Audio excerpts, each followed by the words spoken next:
हरे कृष्णा। श्रीमद् भागवतम स्कंध 3 अध्याय 24 श्लोक नंबर 26 से आज हम पढ़ेंगे।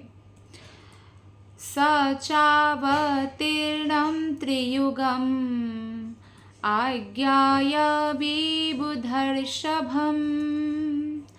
विविक्त उपसंगम्य प्रणम्य समभाषत। अहो पापच्च मननं निरये स्वैरमङ्गलये कालेन भूयसा नूनं प्रसीदन्ति ह देवता। अनुवाद और तात्पर्य शिल प्रभुपाद के द्वारा। शिल प्रभुपाद की जय। अनुवाद। जब कर्दम मुनि ने समझ लिया कि सब देवताओं के प्रधान पूर्ण पुरुषोत्तम भगवान श्री विष्णु ने अवतार लिया है, तो वे एकांत स्थान में जाकर उन्हें नमस्कार करते हुए इस प्रकार बोले। श्री कर्दम मुनि ने कहा, ओहो, इस ब्रह्मांड के देवता लंबी अवधि के बाद कष्ट में पड़े हुए उन आत्माओं पर प्रसन्न हुए हैं जो अपने कुकृत्यों के कारण भौतिक बंधन में पड़े हुए हैं। तो ये दोनों श्लोकों में हमें पता चलता है कि जो कर्दम मुनि है उनकी और देवाहुति से 9 पुत्रियों का जन्म होता है और 9 पुत्रियों का अलग अलग ऋषियों के साथ विवाह होता है और सब लोग अपने अपने आश्रम चले जाते हैं। तब कपिल मुनि के रूप में भगवान विष्णु अवतरित होते हैं और फिर जब कर्दम मुनि ने देखा कि भगवान प्रकट हो चुके हैं तो एकांत में भगवान को नमस्कार किया। तात्पर्य में श्रील प्रभुपाद जी ने कहा है कि प्रहलाद महाराज की स्तुतियों से भी इसकी पुष्टि होती है कि भगवान कलियुग में प्रत्यक्ष रूप में नहीं आते हैं बल्कि भक्त के रूप में प्रकट होते हैं। इस श्लोक में भगवान विष्णु को त्रियुग कहा गया है क्योंकि वो सत्य युग, त्रेता युग और द्वापर युग में अवतरित होते हैं, पर कलियुग में जब वो चैतन्य महाप्रभु के रूप में आते हैं तो भक्त के रूप में आते हैं। यानी वो ये नहीं बताते हैं कि वो भगवान के रूप में है। तो ये छन्न अवतार है या छुपा हुआ अवतार है। बहुत लोगों को पता भी नहीं है कि चैतन्य महाप्रभु साक्षात कृष्ण है, जबकि सारे पुराण उपनिषद इसका प्रमाण देते हैं। तो इसलिए श्री विष्णु त्रियुग कहा जाता है क्योंकि तीनों युगों में वो प्रकट होते हैं।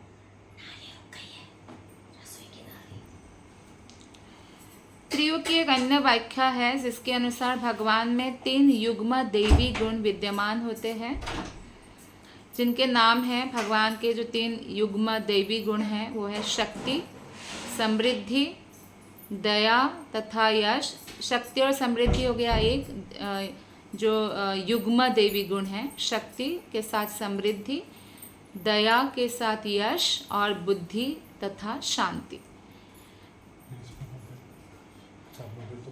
श्रीधर स्वामी के अनुसार श्री भगवान के ऐश्वर्य के 3 जोड़े इस प्रकार है: समस्त धन तथा समस्त शक्ति, संपूर्ण यश तथा समग्र सौंदर्य, समग्र ज्ञान तथा समग्र त्याग। ये श्रीधर स्वामी ने व्याख्या दिया है। तो त्रियुग की विभिन्न व्याख्याएं हैं, किंतु समस्त विद्वानों ने इसका अर्थ यही निकाला है कि त्रियुगी केवल भगवान विष्णु ही हैं। 27वें श्लोक में कर्दम मुनि कहते हैं भगवान से कि ब्रह्मांड के देवता लंबी अवधि के बाद कष्ट में पड़े हुए उन आत्माओं पर प्रसन्न हुए, अर्थात बहुत लंबे समय के बाद भगवान प्रकट हुए और भौतिक जगत में आत्माएं कष्ट में हैं। 8 प्रकार के कष्ट है, 7 प्रकार के मेन कष्ट है। 4 प्रकार के तो जन्म, मृत्यु, बुढ़ापा और बीमारी है और 3 प्रकार के हैं आदि भौतिक, आदि दैविक और आध्यात्मिक क्लेश। तो भौतिक जगत दुखों का स्थान है और यहाँ पे इस श्लोक से 27वें श्लोक से साफ पता चलता है कि जो भी भौतिक जगत में जन्म लिया है उन मुक्त आत्माओं को छोड़कर सभी हम अपने जन्म अपने कुकृत्य के कारण ही लेते हैं, नहीं तो भौतिक जगत में आत्माएं नहीं आती है, क्योंकि आध्यात्मिक जगत में भगवान के साथ आत्माएं निवास करती है और भौतिक जगत में आने का कारण जो है वो हमारे अपने कर्मों के कारण है और स्वयं के कर्म से ही दुख उत्पन्न होता है। भगवान हमें दुख नहीं देना चाहते हैं। कौन कौन माता पिता बच्चों को दुख देना चाहते हैं, और माता पिताओं में परम पिता परम माता तो भगवान कृष्ण है, तो उनके पास दुख है भी नहीं देने के लिए, वो हमारे कर्मों के कारण होता है। प्रभुपाद जी तात्पर्य में कहते हैं कि जब देवता गण बद्ध जीवों के कष्टों को देखकर दुखी होते हैं तो इनसे उद्धार पाने हेतु वे भगवान के पास पहुंचते हैं और श्री भगवान अवतरित होते हैं। तो निश्चित रूप से देवतागण मैनेजमेंट देखते हैं भौतिक हमारे जो पृथ्वी है मनुष्य लोक का, और जब जब यहाँ पे पाप का बढ़ता है तो देवतागण प्रार्थना करने जाते हैं ब्रह्मा जी के पास, और ब्रह्मा जी समस्त देवतागण को लेकर क्षीर सागर के तट पर जो है प्रार्थना करते हैं पुरुष सूक्त के माध्यम से, और फिर भगवान संतुष्ट होकर बार बार जो है अवतरित होते हैं। और जब भगवान अवतरित होते हैं तो सभी देवता अत्यंत प्रसन्न होते हैं, क्योंकि वो सभी भगवान के अंश हैं। और इसलिए श्री कर्दम मुनि ने कहा है कि अनेक वर्षों तक मानवीय कष्टों को सहने के बाद सभी देवता जो है प्रसन्न हुए। और देवता की भी जहाँ तक बात है, ऐसा नहीं है कि देवलोक में कोई कष्ट नहीं है। हम सब जानते हैं कि स्वर्ग में बार बार जो है असुर लोग आक्रमण करते हैं, क्योंकि भूर्भुवस्व, तो भूलोक यानी मनुष्य लोक जो हमारा पृथ्वी लोक है उसके ऊपर है भूवर लोक जो असुरों का लोक है, और उसके ऊपर है स्वर्ग लोक। तो असुर जो है स्वर्ग में कब्जा कर लेते हैं बार बार, और फिर देवताओं को जाना पड़ता है स्वर्ग छोड़कर। बहुत कष्ट उनको मिलता है, क्योंकि उनका जो आहार है वो यज्ञ के माध्यम से उनको प्राप्त होता है, तो उनको भूखे रहना पड़ता है। और या मनुष्य लोक में साधु का वेश में बहुत समय तक वो घूमते हैं जब तक भगवान विष्णु कुछ उपाय नहीं करते। ऐसा ही हुआ एक बार जब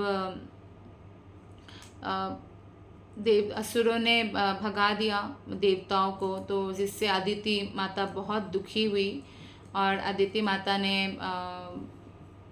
माता का दुख देखकर जो है कश्यप मुनि ने पूछा कि क्या हुआ, तो बोला कि ऐसी बात है कि मेरे पुत्रगण अपने घर से बेघर हो गए, स्वर्ग तो उनका अधिकार है, असुर लोगों के लिए भी भगवान ने लोक दिया हुआ है, लेकिन उन्होंने जो है दिति के पुत्र ने ऐसा किया। तो फिर भगवान वो बोलते हैं कि आप ऐसे तपस्या कीजिए, व्रत कीजिए, तो आपको समाधान मिलेगा। तो अदिति की तपस्या से संतुष्ट होकर वामन अवतार होता है, और वामन अवतार ने बलि महाराज जो पूरा स्वर्ग में अपना जबरदस्ती जो है कब्जा कर लिया था, तो उनसे स्वर्ग लेकर देवता को पुनः दे देते हैं। तो फिर से भगवान अवतरित हुए हैं कपिल के रूप में। श्लोक नंबर 28 एंड 29। बहु जन्माभिपक्वेन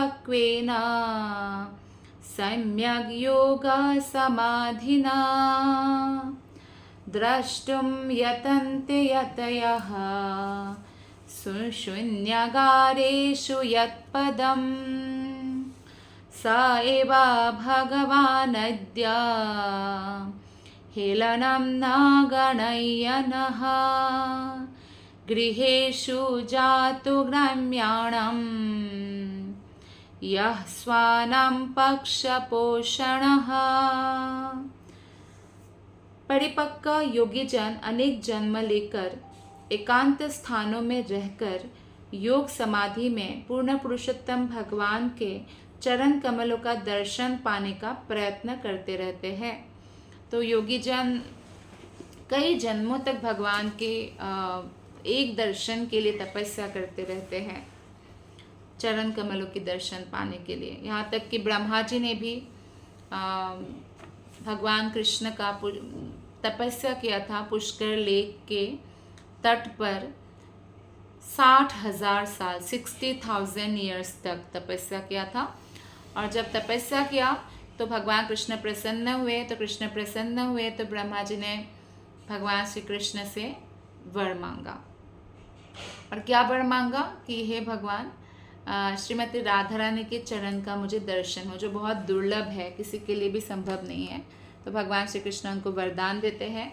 और जब भौम में लीला करते हैं कृष्ण राधा रानी के साथ, तो ब्रह्मा जी को तब बुलाते हैं जब भांडिर वन में कृष्ण चाहते थे कि उनका विवाह कराए ब्रह्मा जी, क्योंकि एक बार बहुत तूफान आता है और तूफान से पहले ही नंद बाबा कृष्ण को लेकर जाते गैया चराने। तो फिर तूफान आता है तो नंद बाबा सोचते हैं कि कृष्ण को भी संभालो, गैया को भी संभालो, कैसे ले जाऊंगा, इतना तूफान है। तो तभी राधा रानी प्रकट होती है। तो नंद बाबा राधा रानी के पास जो है कृष्ण को, नंद बाबा को पता था, गर्ग मुनि ने बताया है, राधा कृष्ण जो है शाश्वत पति पत्नी है। तो फिर देते हैं। फिर उस समय कृष्ण राधा रानी से कहते हैं कि मैंने जो आपको प्रतिज्ञा किया है, कि वचन दिया था यहाँ पे आने से पहले, भौतिक जगत में, भौम वृंदावन में अवतरित होने से पहले, कि मैं आपका विवाह करूँगा। तो आज वो वचन में निभाता हूँ। और ब्रह्मा जी जो है पुरोहित बनेंगे। तो ब्रह्मा जी को बुलाते हैं। सबसे पहले ब्रह्मा जी अपने कमंडलू से, उनको मालूम है कृष्ण ने उनकी इच्छा पूर्ति की है, जो राधा रानी के दर्शन और चरण दर्शन की उन्होंने अभिलाषा किया था। तो कमंडलू से अपने पहले राधा रानी का चरण पखारते हैं और इसके बाद जो है राधा रानी की स्तुति करते हैं कि महादेव या यमराज, धर्मराज, अनंत शेषनाग भी आपकी महिमाओं के अंत नहीं पा सकते हैं। तो ऐसे बहुत स्तुति करते तो राधा रानी प्रसन्न होती है। तो फिर ब्रह्मा जी को वर मांगने के लिए कहती है। तो ब्रह्मा जी कहते हैं मुझे यही वर दीजिए कि मैं आपके जो है चरण कमलों में मेरा मन स्थित रहे। फिर ब्रह्मा जी पुरोहित के रूप में राधा कृष्ण की विवाह करते हैं भांडिर वन में। फिर ब्रह्मा जी कहते हैं कृष्ण से, भगवान मैं तो आपकी पुरोहित हुआ विवाह के लिए, तो मेरी दक्षिणा कहाँ है? तो कृष्ण कहते हैं बताओ क्या दक्षिणा चाहिए। फिर ब्रह्मा जी यही मांगते हैं कि आपके और श्रीमती राधा रानी के चरण कमलों में मेरा मन सदा स्थिर रहे, क्योंकि ब्रह्मा जी बहुत बुद्धिमान है, सबसे बुद्धिमान है इस ब्रह्मलोक में, मतलब ये जो ब्रह्मांड है उसमें, कि वो जानते हैं कि क्या मांगना चाहिए भगवान के पास जाकर। तो इसलिए वो हमेशा भगवान राधा कृष्ण के चरण कमल मांगते हैं। तो भगवान के चरणों का दर्शन पाने के लिए योगी जन अनेक जन्म लेते हैं और एकांत स्थानों में रहकर समाधि में मग्न रहते हैं। तात्पर्य में श्रील प्रभुपाद जी बताते हैं कि यहाँ पर योग के संबंध में कुछ महत्वपूर्ण बातें कही गई है। बहु जन्म विपक्वेन शब्द का अर्थ है जन्म जन्मांतरों का परिपक्व योगाभ्यास, यानी बहुत जन्मों से जब कोई कार्य करते हैं ना, व्यक्ति मेच्योर्ड हो जाता है। जैसे हम भी कोई अभी इस जन्म में भी हम कुछ सीखे और उसी पर काम करते रहते तो मेच्योरिटी आ जाती है। तो ऐसा ही है योगाभ्यास। योग के पूर्ण अभ्यास का अर्थ क्या है? भक्ति योग, यानी योग का पूर्णता तभी है जब व्यक्ति भक्ति योग में प्रवेश करे। जब हम भगवत गीता पढ़ते हैं तो 6 चैप्टर ध्यान योग पर है, अष्टांग पद्धति पर ध्यान योग जब खत्म होता है तो भगवान यही बताते हैं कि जो योगी का मन मुझ में स्थिर है, अर्थात भक्ति योग में प्रवेश कर जाते हैं। फिर 7वां अध्याय से 12वां अध्याय तक भक्ति योग चलता है भगवत गीता में। जो सत्यनिष्ठ योगी है वे एकांत स्थान में जाकर अभ्यास करते हैं और अनेक अनेक जन्मों के बाद सफल होते हैं, तभी जब वे भगवान के शरण ग्रहण करते हैं। और यही योग की पूर्णता है। आपने पढ़ा होगा, श्रील प्रभुपाद की एक पुस्तक है छोटी सी, हर इस्कॉन में अवेलेबल है, योग की पूर्णता। ये इसी के ऊपर है कि योग की पूर्णता क्या है। फिर कर्दम मुनि कहते हैं कि हम जैसे सामान्य गृहस्थों की उपेक्षा पर ध्यान ना देते हुए वही श्री भगवान अपने भक्तों की सहायता के लिए हमारे घरों में प्रकट होते हैं। तो पूर्ण पुरुषोत्तम भगवान को भक्त इतने प्रिय है कि भले ही वे एकांत स्थान में अनेकानेक जन्मों से योगाभ्यास कर रहे हो योगी, उनके समक्ष प्रकट नहीं होते वो आसानी से। लेकिन ऐसे गृहस्थ जो प्रेम करते हैं कृष्ण से, प्रेम पूर्वक कृष्ण की सेवा करते हैं, हरिनाम जप करते हैं, वहाँ वो लोग कोई इतना योग नहीं करते जैसे योगाभ्यास करते हैं ध्यान योगी लोग या ज्ञान योगी लोग जितना कष्ट उठाते हैं उतना नहीं करते, लेकिन फिर भी गृहस्थ के घर प्रकट हो जाते हैं भगवान, क्योंकि भगवान जो है भावग्राही जनार्दन, क्योंकि उनमें जो भी भाव रखते हैं, भक्ति रखते हैं, प्रेम करते हैं, कृष्ण उनके घर प्रकट हो जाते हैं। तो आपने देखा होगा भगवान जब जब प्रकट हुए केवल भक्त के घर में ही प्रकट हुए। योगी होते हुए भी कर्दम मुनि जो है गृहस्थ थे, किंतु तो भी उन्हें अपने पुत्र भगवान कपिल के रूप में भगवान का अवतार देखने को मिला। इससे पहले भी उन्होंने भगवान का साक्षात दर्शन किया था। भगवान ने ही उनको कहा था कि मनु की पुत्री देवावती से आपका विवाह होगा, वो उत्तम स्त्री है और उनके गर्भ से 9 कन्याएं उत्पन्न होंगी और फिर मैं आऊँगा, मैं प्रकट होऊंगा। भक्तिमय सेवा ऐसी सशक्त दिव्य विधि है जो दिव्य साक्षात्कार के अन्य सभी विधियों को पीछे छोड़ देती है। जो एक भक्ति योग के माध्यम से भगवान को जितना जल्दी हम पा सकते हैं या कोई मुक्ति भी प्राप्त करना चाहे जितना जल्दी उसको प्राप्त हो सकता है, कोई अन्य विधि से ये प्राप्त इतना आसानी से नहीं हो सकता है जो भक्ति से हो सकता है। इसलिए श्री भगवान कहते हैं कि वे ना तो वैकुंठ में रहते हैं ना योगी के हृदय में, वरन वे वहाँ वास करते हैं जहाँ उनके शुद्ध भक्त निरंतर उनका कीर्तन और गुणगान करते रहते हैं। जैसे हमारे उत्तर भारत में गोस्वामी होते हैं, सत गोस्वामी है, जैसे रूप गोस्वामी और सनातन गोस्वामी, ऐसे दक्षिण भारत में अलवर होते हैं। तो एक बार जो है एक अलवर एक छोटे से स्थान में गुफा जैसे, तो वहाँ पे जप कर रहे थे, भगवान के नाम जप कर रहे थे। बहुत बारिश हो रहा था, तो एक दूसरा अलवर उस रास्ते से गुजर रहे थे, तो उन्होंने कहा कि क्या मैं भी अंदर आ सकता हूँ। तो बोला कि ठीक है, थोड़ा सा छोटा सा ही जगह था, 2 लोग बस बैठ सकते थे, उतना जगह था। तो ठीक है, बैठ गए वो भी। तो दोनों मिलके हरि नाम जप कर रहे थे। तो फिर तीसरा अलवर आया और उन्होंने भी पूछा क्या मैं अंदर आ सकता हूँ, बाहर बहुत तूफान और बारिश हो रही है। तो बोलते हाँ कोई बात नहीं, आ सकते, बैठने के स्थान तो नहीं है, हम तीनों खड़े होके जप कर सकते हैं। तो फिर खड़े होके जप कर रहे हैं तीनों। तो इतना टाइट खड़े होके जप कर रहे, इतने में देखते कि बीच में से कोई घुस रहे हैं अंदर। तो उनको लगा कि ऑलरेडी हम तीनों के लिए जगह नहीं है, बीच में कौन घुस रहे। तो जब देखा कि भगवान साक्षात जो है उनके बीच में, बोल रहे मुझे भी आने दो, जब मेरे भक्तगण यहाँ हैं तो मैं तो यही रहूँगा ना, मैं बाहर कहाँ रहूँगा। तो कहने का तात्पर्य ये है कि जहाँ भी भक्त रहते हैं भगवान वही रहते हैं। भगवान जो कहते हैं कि मैं कहीं भी नहीं हूँ, मैं हूँ तो सिर्फ भक्तों के पास हूँ, लेकिन भगवान तो सबके हृदय में भी स्थित है, हर जगह स्थित है ना। तो इस तरह से भगवान भक्त बहुत ज़्यादा भक्त वत्सल है और भगवान ने साक्षात कहा है। तो आपने कभी नहीं सुना होगा कि भगवान ज्ञानी वत्सल है, योगी वत्सल है। तो ज्ञानी या योगियों से भगवान नहीं संतुष्ट होते आसानी से, लेकिन भक्त से होते हैं, क्योंकि अन्य अध्यात्मवादियों की अपेक्षा भक्तों के प्रति भगवान का अधिक झुकाव है। क्योंकि भगवान ने भगवत गीता में स्वयं घोषणा किया है, भक्त्या माम अभिजानाति, मुझे केवल भक्ति से ही जाना जा सकता है, अन्य किसी उपाय से नहीं। भक्तों को न केवल पूर्ण पुरुषोत्तम भगवान का बोध होता है, बल्कि उनकी प्रत्यक्ष संगति भी प्राप्त होती है। जब गोलक धाम जाते हैं, वैकुंठ जगत में जाते हैं, तो सभी भक्त लोग भगवान के साथ प्रेम का आदान प्रदान करते हैं, जैसे हम लोग यहाँ करते हैं। यहाँ पे तो सन्यासी है, ब्रह्मचारी है, गृहस्थ है, वानप्रस्थ है, वहाँ पे ऐसा नहीं है। वहाँ पे भगवान का परिवार, श्रीमती राधा रानी का परिवार जो है सब गृहस्थ है। हम भी जब भगवत धाम जाएंगे तो हम भी गृहस्थ ही रहेंगे। मुनि लोग आते हैं, जैसे नारद मुनि कभी आते हैं, कभी भृगु मुनि आए, कभी दुर्वासा मुनि आए, लेकिन आते जाते रहते हैं, वहाँ रहते नहीं हैं। रहते तो सारे गृहस्थ हैं। श्रीमती राधा रानी का एग्जैक्ट उम्र बताया गया है, रूप गोस्वामी बताते हैं अपने पुस्तक में कि 14 वर्ष 2 महीना 15 दिन।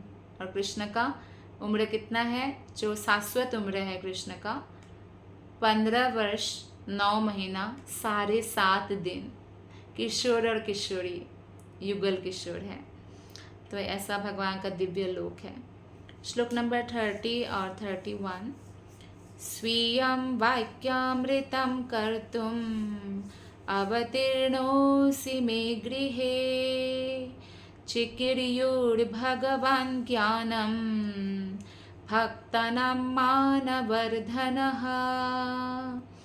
तान्येव तेभिरूपाणि रूपाणि भगवंस्तव यानि यानि च रोचन्ते स्वजनानामरूपिणः।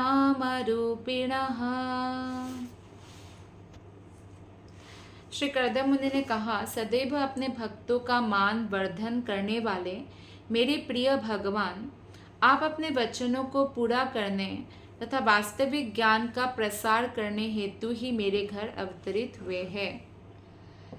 तो भगवान हमेशा भक्तों का मान वर्धन करते हैं। करने वाले तो कृष्ण ही हैं, लेकिन सारा क्रेडिट भक्तों को दे देते हैं, ऐसे हैं भगवान। तो इसलिए ऐसे भक्त कृष्ण को पसंद भी है। जैसे श्रील प्रभुपाद है, कितना कुछ किया ना कृष्ण के लिए, लेकिन सारा श्रेय अपने गुरु को और अपने शिष्य को दिया। कि ऐसे कहा कि मेरे गुरु ने ही ऐसे शिष्य भेजे हैं, मेरे गुरु की कृपा से ही ये संभव हुआ है, और मेरे शिष्य लोगों ने कितना मेहनत किया है, तो सारा श्रेय उनका जाते हैं। तो ये शुद्ध भक्त का जो है लक्षण है कि वो क्रेडिट नहीं लेते हैं, बल्कि क्रेडिट दूसरों को देते हैं, गुरु को देते हैं, गुरु परंपरा को देते हैं, दूसरे भक्तों को देते हैं। तो ऐसी जो क्वालिटी है वो कृष्ण को बहुत पसंद है, बहुत भाता है, कृष्ण का मन मोह लेते हैं। कृष्ण भी तो ऐसे ही है, सारा क्रेडिट दूसरों को देते हैं। सोने का लंका जीता, विभीषण को बना दिया राजा। और इधर भी ऐसा हुआ क्या, अभी तो पिता ने बोला ही नहीं था कि 14 वर्ष जाओ वन में, वो तो पता चला उनको, तो तुरंत घर त्याग दिया, भरत को राज्य दे दिया। इतने त्यागी है भगवान। और अर्जुन का सारा युद्ध कृष्ण ने ही जीता। एक्चुअली कृष्ण के प्रेजेंस के कारण ही अर्जुन जीते, नहीं तो जब द्वारका की रानियों को लेकर वो आ रहे थे तो साधारण ग्वाला ने ही उनको हरा दिया था। तब क्या उनके पास गांडीव नहीं था? गांडीव में शक्ति नहीं था, कृष्ण में शक्ति है, इसलिए अर्जुन जीते। लेकिन क्रेडिट सारा अर्जुन को दे दिया। यदि सांख्य भक्ति योग के हेतु नहीं था तो भक्तों का मान किस प्रकार बढ़ सकता था? तो इसलिए सांख्य योग और भक्ति योग को अलग नहीं समझना चाहिए। भक्त तर्कवादी ज्ञान में रुचि नहीं रखते हैं, तो इसलिए भगवान श्री कपिल द्वारा प्रतिपादित सांख्य दर्शन मनुष्य को उनकी भक्ति में दृढ़ बनाने के हेतु ही था। तो जो भी दर्शन है ना शास्त्र में, वो भक्ति में दृढ़ बनाने के लिए है हमें। आगे बताते हैं कर्दम मुनि, है भगवान, यद्यपि आपका कोई भौतिक रूप नहीं है, भगवान का रूप तो है लेकिन भौतिक नहीं है, इसलिए उनको निराकार या निर्गुण कहा गया है। भौतिक गुण नहीं है, आध्यात्मिक है, किंतु आपके अपने ही अनंत रूप है। वे सचमुच ही आपके दिव्य रूप है और आपके भक्तों को आनंदित करने वाले हैं। तो अनेक प्रकार के भक्त होते हैं, अनेक प्रकार के भक्तों को अलग अलग भगवान के रूप के प्रति आकर्षण होता है। जैसे हनुमान जी को आकर्षण है राम जी के प्रति, ना, तुलसीदास को राम जी के प्रति आकर्षण है। किसी को भगवान के कृष्ण रूप के प्रति बहुत आकर्षण होता है, या किसी को अन्य अन्य जो लक्ष्मी नारायण के प्रति होता है। तो है तो एक ही, लक्ष्मी नारायण हो, सीताराम हो, चाहे राधा कृष्ण हो, कोई अंतर नहीं है। तो इसी प्रकार कुछ भक्त जो है केवल कृष्ण, बजेंद्र नंदन कृष्ण की आराधना करते हैं। कुछ लोग सिर्फ नरसिंह भगवान की या बरा, इन लोगों का करते हैं। तो उन सबका जो है भगवान का अनंत रूप है, और अनंत रूपों का अनंत लोक भी है। जो भक्त जिस रूप की आराधना करते हैं उस रूप के उसमें वो प्रवेश पाते हैं। जैसे मान लीजिए कश्यप अवतार है, कश्यप अवतार में कश्यप का भी वैकुंठ लोक है। भगवान वहाँ कश्यप रूप में रहते हैं, और उनके जो भी भक्त है वो भी कश्यप रूप में ही रहते हैं, फिर भी दिव्य है। ऐसा नहीं कि यहाँ की कछुआ की तरह, ऐसा नहीं है। या भगवान का जो राधा जैसे पार्थ सारथी है, जो अर्जुन के सारथी के रूप में भीष्म पितामह इस रूप के बहुत ज़्यादा जो है आराधक है, क्योंकि वो वीर रस में भगवान की सेवक है। तो वो भी लोक है। तो इस तरह से विभिन्न लोक हैं। आइए पढ़ते हैं श्लोक नंबर 30-33। त्वां सूरिभिस्तात्वबुभूत्सयद्धा सदाभिवादर्हणपादपीठम् ऐश्वर्यवैराग्ययशोबोध वीर्याश्रियापूर्तमहं प्रपद्ये परं प्रधानं पुरुषं महान्तं कालं कविं त्रिवृतं लोकपालम् आत्मानुभूत्यानुगता प्रपञ्चं स्वच्छन्दशक्तिं कपिलं प्रपद्ये। हे भगवान, आपके चरण कमल ऐसे कोश के समतुल्य है जो परम सत्य को जानने इच्छुक बड़े बड़े ऋषि मुनियों का सदैव आदर प्राप्त करने वाला है। आप ऐश्वर्य, वैराग्य, दिव्य यश, ज्ञान, वीर्य और सौंदर्य से ओतप्रोत है, अतः मैं आपके चरण कमलों की शरण ग्रहण करता हूँ। भगवान महान है। कैसे महान है? हमारे शास्त्र बताते हैं। तो भगवान जो है हमेशा बड़े बड़े ऋषि मुनियों द्वारा पूज्य है और सद ऐश्वर्य उनमें पूर्ण है। वही सबसे ऐश्वर्यशाली है, वैरागी है, सबसे बड़े यशस्वी है, सबसे बड़े ज्ञानी है, सबसे ज़्यादा जो है उनमें शक्ति है और सबसे जो है सुंदर है। वो इतना वीर्यवान है भगवान कि भगवान बस दृष्टि डालते हैं और भौतिक प्रकृति में जो है जीव उत्पन्न हो जाते हैं। कहने का तात्पर्य है कि भगवान से अधिक वीर्यवान या शक्तिशाली कोई नहीं है। असल में जो परम सत्य के अन्वेषण में लगे हुए हैं उन्हें पूर्ण पुरुषोत्तम भगवान के चरण कमलों की शरण ग्रहण करके उनकी पूजा करनी चाहिए। अन्य हम पद्धति जो है फॉलो करते रहेंगे और उसमें बहुत समय बीत जाएगा। भक्ति योग सबसे शॉर्टकट है, तो तुरंत भगवान के शरण ग्रहण करनी चाहिए हमें। कोई ये दावा नहीं कर सकता है इस भौतिक जगत में या स्वर्गलोक में भी कि उनके पास जो संपत्ति है वही सबसे श्रेष्ठ है या उनके पास सब कुछ सबसे श्रेष्ठ है। नहीं, केवल कृष्ण ही ऐसा कह सकते हैं, क्योंकि कृष्ण ही सब ऐश्वर्य से संपन्न है। भगवान कृष्ण का एक अन्य नाम है असमूर्ध्व, जिसका अर्थ है कोई ना तो उनके समान है ना उनसे बड़ा है।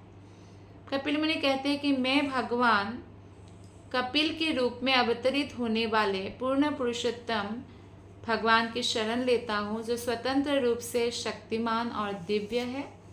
स्वतंत्र है भगवान, हम स्वतंत्र नहीं हैं, हम भगवान के अधीन हैं। हम माने चाहे ना माने तो भगवान के अधीन रहेंगे या भगवान की शक्ति माया दुर्गा देवी के अधीन रहेंगे।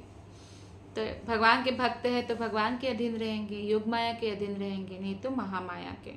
और फिर माया अनेक तरह से कष्ट देंगे जो भगवान के शरण ग्रहण नहीं करते हैं। जो परम पुरुष है तथा पदार्थ और काल को मिलाकर सबके भगवान है, भगवान के बारे में गुणगान कर रहे कर्दम मुनि, जो त्रिगुणमयी सभी ब्रह्मांडों के पालन करता है। सभी ब्रह्मांडों यानी बहुवचन है, ये एक ब्रह्मांड नहीं है, अनंत ब्रह्मांड है और सभी ब्रह्मांड के पालन करता भगवान कृष्ण है।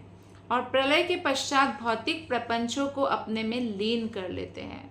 प्रलय होता है तो सारे सब कुछ भगवान के पेट में चला जाता है, तो इसलिए भगवान हमारे माता भी है।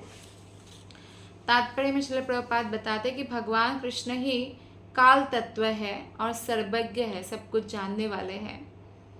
श्री भगवान कहते हैं मैं ब्रह्मांड के कोने कोने की प्रत्येक वस्तु वर्तमान, भूत तथा भविष्य को जानता हूँ। तो अर्जुन ने जब पूछा कि आपने सूर्य देवता को पहले दिया था ये ज्ञान, तो ये मैं कैसे मान लूँ? तो भगवान कहते हैं कि मैं सब कुछ जानता हूँ, कितना मैं अवतरित हो चुका हूँ, आपका कितना जन्म हो चुका है, उसमें क्या क्या घटना घट चुका है, तो ये भगवान ही केवल ये जान सकते हैं। श्वेताश्वतर उपनिषद 6.8 में बताया है परस्य शक्तिर विविधैव श्रूयते। हम जो कुछ भी देखते हैं वो भगवान के शक्तियों का ही फल है। भगवान को लोक पालम कहा गया है, वे वास्तव में समस्त जीवात्माओं के पालन करता है।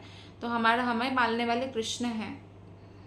कोई कितना ही अपने आप को स्वच्छंद क्यों ना कहे, फिर भी अपने से बढ़े किसी ना किसी के अधीन हर व्यक्ति रहता है। कोई बहुत बड़ा बिजनेसमैन है तो भी कस्टमर जो है कस्टमर की उनको सेवा करना पड़ता है, नेता है तो देशवासियों की सेवा करना पड़ता है। नेता पावरफुल तो है, प्राइम मिनिस्टर बहुत पावरफुल है, पर देश की सेवा करना होता है, तो इस तरह से किसी ना किसी के अधीन हो रहते हैं। किंतु भगवान परम पूर्ण है, ना उनसे कोई बड़ा है और ना ही उनके समान है। तो इसी के साथ आज जो है श्रीमद् भागवतम की कथा का हम यही विराम देते हैं। नेक्स्ट क्लास हम 34 श्लोक से पढ़ेंगे। आप सबका हृदय से बहुत बहुत धन्यवाद। हरे कृष्णा।